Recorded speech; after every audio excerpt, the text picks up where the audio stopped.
Hi, welcome to our Pharma Topics channel. Our topic of discussion is neurokinin antagonists used as antiemetics. So neurokinins, they are called substance P. They block the neurokinin binding to its receptor leading to emesis. Substance P is also called as neurokinin. It's a member of peptide of tachykinin family. It acts as a neurotransmitter in the gut and brain to induce pain and emesis. This neurotransmitter is released from the vagal afferents in the solitary tract. It activates the NK1 receptors and that leads to emesis. So vomiting due to cisplatin, it is the most emetogenic anti-cancer drug. It can occur within 24 hours, which is called acute emesis, or it may be delayed, which may occur after 2 days of therapy. So drug of choice for the acute conditions are 5-HT3 blockers, whereas for the later condition, the drug of choice is NK1 antagonist. Palonosetron may also be effective in delayed emesis.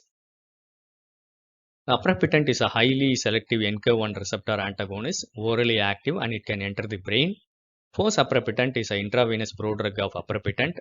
Newpitant is a new NK1 antagonist approved for chemotherapy-induced nausea and vomiting. It is approved for both acute and delayed in combination with palonosetron. Rolapitant is a recently approved NK1 antagonist for delayed emesis. These drugs are approved for both chemotherapy-induced nausea and vomiting as well as post-operative nausea and vomiting. The drug interactions of NK1 antagonists are aprepitant is a CYP3A4 inhibitor. So combination with CYP3A4 inhibitors such as cisapride or pimozide may lead to QT prolongation. Aprepitant can increase the warfarin toxicity because it is a CYP3A4 inhibitor which can inhibit the metabolism of warfarin.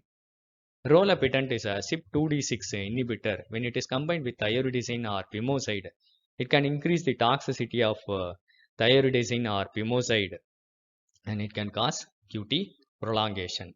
It's a very short information of substance P or neurokinin receptor antagonists used as antiemetics. I hope it will be useful for you. Thank you for listening. Happy learning. Kindly share this to more of your friends. Kindly subscribe to our Pharma Topics channel for further updates. Thank you.